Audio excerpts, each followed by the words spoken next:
Inec is being accused to have leaked sensitive database to some APC operatives. Like you can see, this headline here says, Inec portal leak, outrage erupts as APC operatives breach restricted database to track Emeka Ike. Guys, this is unbelievable. Now, this other headline also say, the backdoor exposed, allegation of APC access to Inec's internal database. This should worry every Nigerian. APC is being accused to have had access to internal database that is not meant for public consumption. What does that tell you? Tinubu desperate to come back after 2027. Like you can see, this headline here also said, netizens calls for DSS probe. As we case 8, Lere Olayinka hacks Inec portal, shares sensitive voters registration information. Guys, it is being alleged that APC now has access to Inec sensitive information, guys.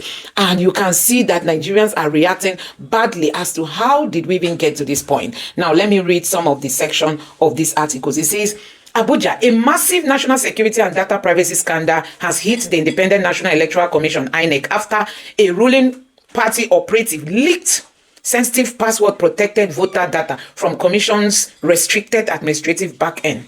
The security breach was exposed after a prominent pro-APC commentator, Lere, posted a live short screen of the internal database to mock veteran Nollywood actor Emeka Ike for transferring his continuous voters registration detail from Ehimembano, Imo State, to a municipal area in Abuja. He posted very sensitive, information gotten from INEC database, and people are wondering, how did he get access? This is weak case 8. Does it mean he got it from his boss, or how did it even happen that the APC operatives are said to have access to INEC database, guys? And Nigerians are calling for the DSS to probe what happened.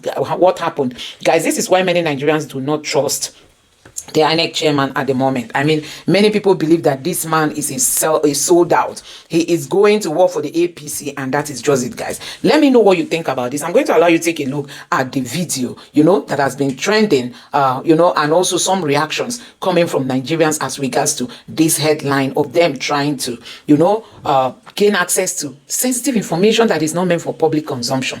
Take your time, watch this video. Let me know your thoughts in the comment section. Please don't forget to subscribe and turn on the bell notification for more. Thank you. Make we read what I dropped yesterday, because I don't want to repeat myself in case you never read my tweet. If you are not following me on Twitter, go and follow me. Now there we dey bomb ourselves with better Nigeria. See, I wrote, the back door is open. In IT, there's something called the back door. It's like for your house now, you get keys, lock everywhere. You still get back door. That back door, you can allow anybody to access it. So the back door of INEC server is open. How APC is entering INEC's secret database. If you don't know anything about database, you feel rush to my Udemy courses. I have courses on databases, SQL, MySQL, Neo4j, MongoDB. I am an expert in this area. So that's why when I was reading this Tiwewate mock people, I saw this. How many this guy get access to the back end? The back door is open. How APC is entering INEC's secret database. The lies that INEC is independent has finally been exposed. It did not happen because a whistleblower spoke out or because a big investigation. It happened because APC operatives are now so proud of their power, because they power to perform any impunity that they do not even care. They don't send your papa about hiding their tracks. They don't say they don't go do that. Anything. Everybody don't become bandits for this country now. Imagine say bandits carry people, say call your president. It's like a kidnapper kidnap an America, say call Trump. That is the level where this country don't fought. We'll continue. To mock out of Emeka Ike because he transferred his voter registration from Imo State to Abuja, and APC apologist Larry went online to share screenshots, but he made a big mistake. He did not just share a rumor. He shared clear screenshots taken from inside the secret password protected bank air database of INEC. For an ordinary person, the pictures look like normal registration slips, but if you look closely at the top of the browser tab, where I show you now, the web address shows this. Okay, let's this sink in very well, my people. This CVR admin is not a public website. It is not the place where you and I go check our voter cards. It is the highly restricted internal database meant only for INEC ICT officials and data managers. Yet, an APC member has the password, if you know say no get the password, to enter inside. See citizen secret tracking number. As you saw, I covered the tracking numbers. Check its private details and look at internal steps. This shows us two scary things. First, it means INEC has completely sold out. They have added over their secret passwords to APC boys so they can spy on citizens' data whenever they want. Second, it means INEC's computer security is totally broken. Their database has an open door where politicians can easily enter to pack, gather, track, and change the data of 90 million Nigerian voters. No wonder you go hear say, we have been waiting for ballot boxes. We have been waiting for voting materials. INEC staff, they no gree come our area. I go check those people. Like 2023, now people want to support Obi. We have been waiting since morning. They only brought this. They don't bring this one. They brought the one where you don't get battery. Different complaints. Because in those areas, now opposition's areas, because somebody don't know say this is their stronghold, this is their strength. We need to deprive them from voting. This is part of the ringy. Now here the ringy they start from. The earlier you know, the better. As an analyst, I must tell you. Now here, data they speak. Data they speak language, they share message. People will get data and they get power, and this is independent, meaning nobody can say anything. We are independent, we are neutral. Is this neutrality? Oh, continue. If you think this is just a fight between big politicians, you are wrong. If the ruling party can sit in their house, log into INEC's back end and track who is transferring their PVC exactly when they applied and where they are moving to, then no opposition strategy is safe. Your privacy as a citizen does not exist. And no say what they go do now, they go close their mouth. It's yesterday, everywhere silent. INEC no talk. Larry no address this so that the matter will die. Because they know say Nigerians now could they forget. Now I need to ask questions. So this explains the magic numbers we always see during elections.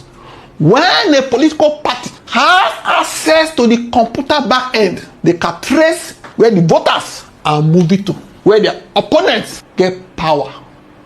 Remember, say they even thought say immediately your party don't register their members, submit the list to INEC. Abi? If me, I don't register for INEC as a voter, I also register as NDC or ADC member. If you do merger of data or use one particular denominator, you can easily see where this one is. You can group them, you can map everything to know where the opposition gets threat, where they get weakness on the. Hello, Nigerians. Early this morning, it came to my attention that some low-level members of the APC apparently have backdoor access to the INEC server, such that one of them had the temerity and the audacity to display confidential voter data that was only available on the back end of the INEC server on X. Now, all that this does is it confirms the doubts that every single person that has opposed the appointment of Professor Joash Amokbiton as the chairman of INEC, it simply confirmed them to be correct, because Professor Jega did not try anything like this. As partisan as Mahmoud Yakubu was, he did not dare to give backdoor access to voters' data to members of the APC, to which he was clearly sympathetic. For us to get to the point now where we're seeing APC members displaying openly and, egregiously displaying private voter data in public, simply confirms to us that there is a certain degree of recklessness in the ruling party, and there's a certain degree of what can you do in the heart of the current chairman of INEC. And this makes his position completely untenable. He has to resign. Professor Joash Amokbiton, if you have any shred of honor left in you, Now is the time to put it on display by resigning your clearly untenable position as the chairman of INEC. Nigerians can no longer trust that you will, given your open fraternization with senior members of the APC and junior members of the APC, Nigerians can no longer trust that you can deliver a free, fair, and credible election in 2027. So do the honorable thing, please, and resign. Now, once he's gone, once that is settled, a new chairman has to be appointed. President Bola Ahmed Tinubu has shown that he cannot be trusted with such a sensitive position. He should not be allowed to appoint a new INEC chairman. Any chairman appointed by Bola Tinubu is suspect. So the only recourse that we have is that a chairman must be appointed by an independent body. After a conversation with an Egmo of mine this morning, I've come to the conclusion that probably the best thing to do would be to follow his suggestion, which is that the Council of State, comprising Chief Olusegun Obasanjo, Dr. Goodluck Jonathan, General Ibrahim Badamasi Babangida, General Yakubu Gowon, and General Abdul Salami Abubakar. All five of them must come together and choose a new INEC chairman, choose new INEC federal commissioners, and also choose new INEC resident state electoral commissioners, as well as state coalition officers. It is really important, if indeed the heroes past, the founders, and the heroes of this country really believe that they have a duty to leave a legacy. The only legacy they can leave at this point is to deliver to us a free and fair election, a free, fair, and credible election that will usher in a new Nigeria. A new Nigeria has to be born out of the chaos that the current administration clearly fosters, promotes, and enjoys. Because if they didn't enjoy it, the Fulani Muslim jihadist terrorist onslaught would have stopped by now. Instead, what we are seeing is every day a new set of killings, not one or two killings, killings of multiples of people, 50 people, 100 people, abductions of school children as young as 2 years old, beheadings of innocent school teachers. All of this is going on under the watch, under the most incompetent watch of Bola Ahmed Tinubu. No military head of state, despite their so-called lack of democracy, allowed this. President Obasanjo did not allow this. When they started out under President Goodluck Jonathan and our international partners conspired against us while he was in office in order to let the APC in, he eventually got a handle on things and began to get rid of these people until the APC got back in and unchained the terrorists that had already been tamed under Goodluck Jonathan. Very, very important. I'm making this appeal to the former presidents and heads of states of this country. President Olusegun Obasanjo, General Ibrahim Badamasi Babangida, General Abdul Salami Abubakar, President Goodluck Jonathan, and General Yakubu Gowon. You all have a duty to ensure that there is indeed a future left for generations to come, so that your names will be forever cherished in the history of Nigeria. Those whose names will live in ignominy know themselves. We cannot allow them to drag the country down with them. The time has come to stand up.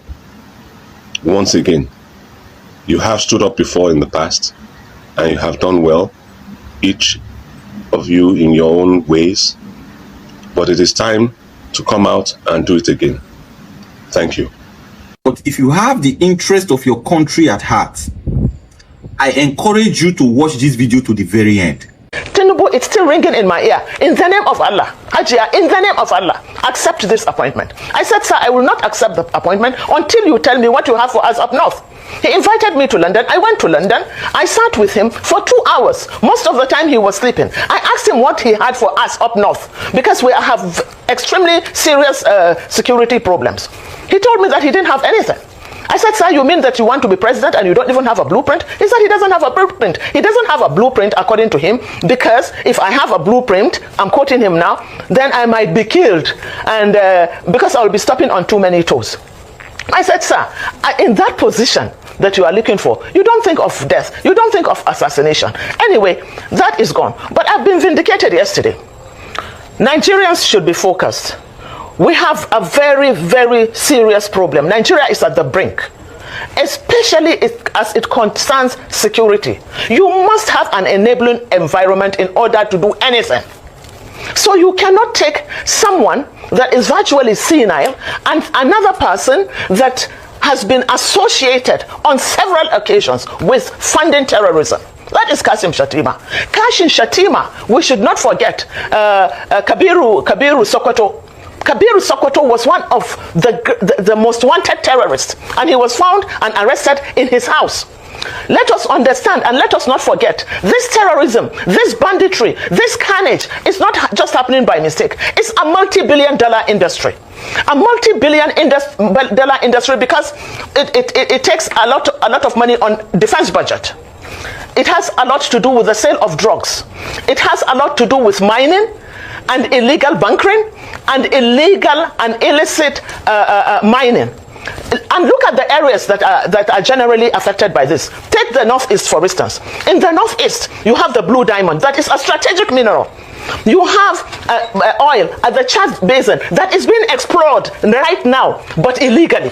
You have Zamfara. If you go to Zamfara, Zamfara has more gold than Ghana.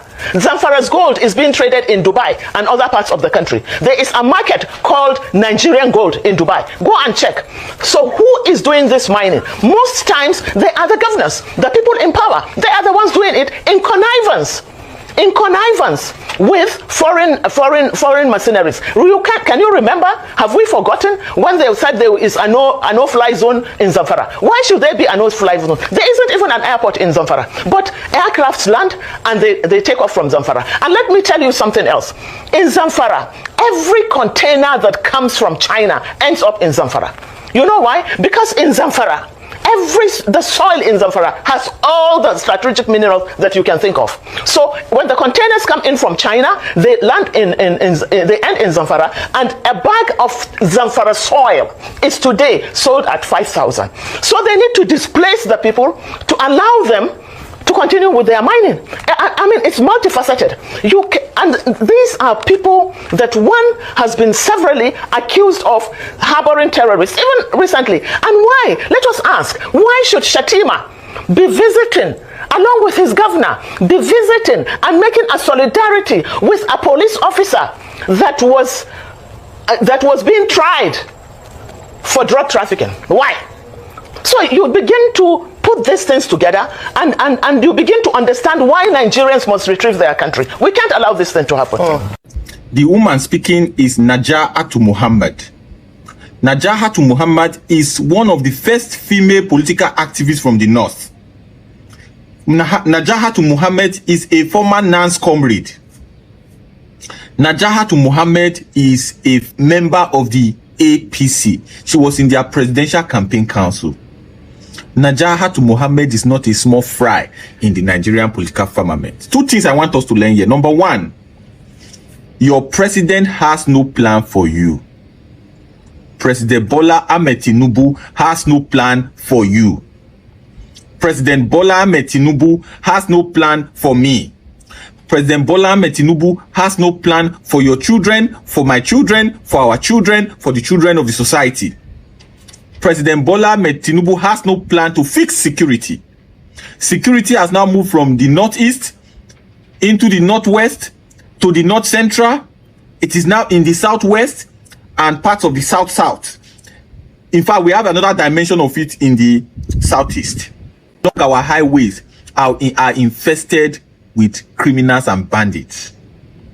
The president has no plan. This is according to someone who met the president and asked him, what is your plan? The man has no plan. Number two, there are two laws in Nigeria. A law for political leaders in the north and a law for political leaders in the south. But they meet in one place. How can it be that in a country where we are taking oil to feed the nation, oil is being taken from the Niger Delta, exported, and the income is used to take care of everybody?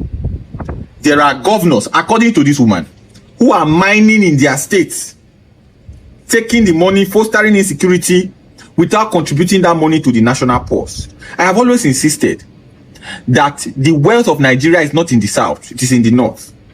In the north, you will find oil.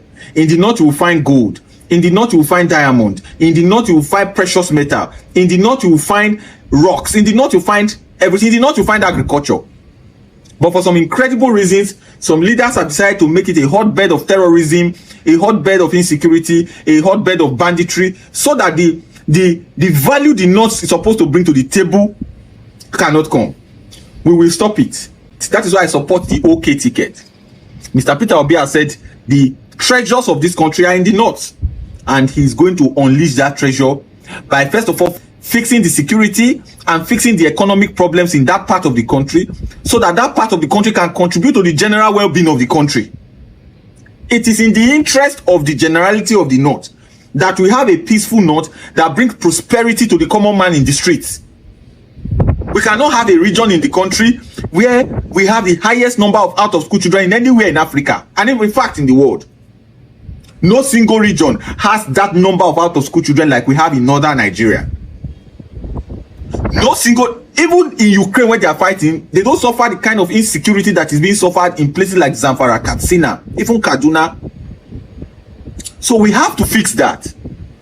And like you have clearly heard from this woman, who is an activist, who is a political activist, who is a comrade, who is a politician, who was even married to a political advisor to former Kano State Governor Abubakar Rimi. This man who is occupying office and asking for second term has no plan.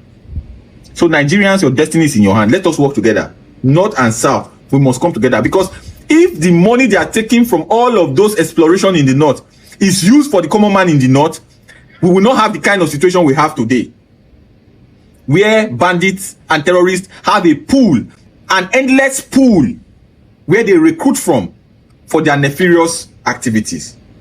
So please, 2027 presents us another unique opportunity.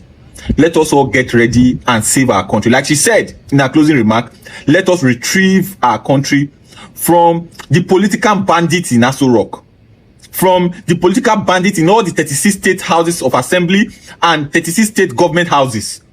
Once we successfully retrieve our country from those people, the security bandits will naturally die natural death. If there's prosperity for all, you will not have this kind of banditry you are having. But if you have the highest number of poor people in the world inside one country, people must be willing, there will be people who are willing to carry guns and cause problem. You can say no concern you, but they are already in Oyo. A teacher has lost his life. Students are still with them as we speak. And the country is able to do nothing. Please, take next year's election personally. Go and get your PVC. Thank you for your attention to this matter. Let me quickly give you some updates as regards to what's happening. Kwankwaso released a press statement, and this is what it says. Our attention has been drawn to the message currently circulating on social media, falsely claiming that we are planning to protest over the rising insecurity in the country. We do not support any action that would lead to breakdown of public order or the destruction of lives and properties. As responsible leaders, we remain committed to peaceful and constructive approaches in addressing national challenges. As committed Democrats, we firmly believe that the ballot box remains the most legitimate and effective way to express grievances and seek change. Our party, the NDC, is confident of securing a resounding victory in the upcoming election through peaceful democratic means. That's coming from Kwankwaso. The general public is therefore advised to disregard the false message and ignore these those peddling this disinformation. Signed, Rabiu Musa Kwankwaso, former Kano state governor, NDC vice presidential candidate. So this is actually the message that was sent out there. It says Musa Kwankwaso may be mobilizing support for nationwide protests centered on current security challenges facing Nigeria. Musa Kwankwaso has already made calls to some social media youths. According to the information, the proposed protest is said to be meddled after NSAS. You see, now it went ahead to say this report should not be dismissed without careful attention. Give the potential implication for public order, security, and national stability. Relevant stakeholders are encouraged to monitor development closely and engage proactively to address legitimate grievances before they escalate. So somebody actually fabricated this and posted it that Kwankwaso is planning to lead, a protest, guys. You can imagine they will do everything to discredit Peter Obi Kwankwaso ticket, but that is not working this time. Now, this other headline here says, Nigerians' desert gas station resort to firewood as cooking gas price nears 2,000 per kg under Tinubu. And another headline says, this is one of the most heartbreaking videos I ever watched. After the demolition of people's homes by Nemoak, a devastated mother reportedly chose to take her life, overwhelmed by the pain of losing everything she had worked for. In this video, her young son was seen desperately pleading with her not to do it. No child should ever have to witness such pain. No mother should be pushed to such hopelessness. Anyway, that's Nigeria. They always demolish, but in the wrong way, guys. They cannot even give people information ahead. Now, this headline also captured what Kwankwaso has written. It says, I'm deeply disturbed. Kwankwaso demands urgent rescue of abducted Oyo students. Kwankwaso has lent his voice. Ibadan rain has started. Protesters tried to gain entrance into the state secretariat but were resisted by security operatives. But they stood their ground inside the heavy rain. Guys, this is what is happening. Protest is currently going on in Oyo State, guys. Nigerians have waited patiently to see action coming from the government, but nothing. Now it says protest march in Ibadan over the abduction of some teachers and students at Orile local government of Oyo State. Videos by Dare Fasube. Ruben Dr. Abati calls on DSS to investigate how Larry Olayinka allegedly gained access to Inec portal back end. Guys, that is what is currently happening. Let me know your thoughts in the comment section. Please don't forget to subscribe and turn on the bell notification for more. Thank you.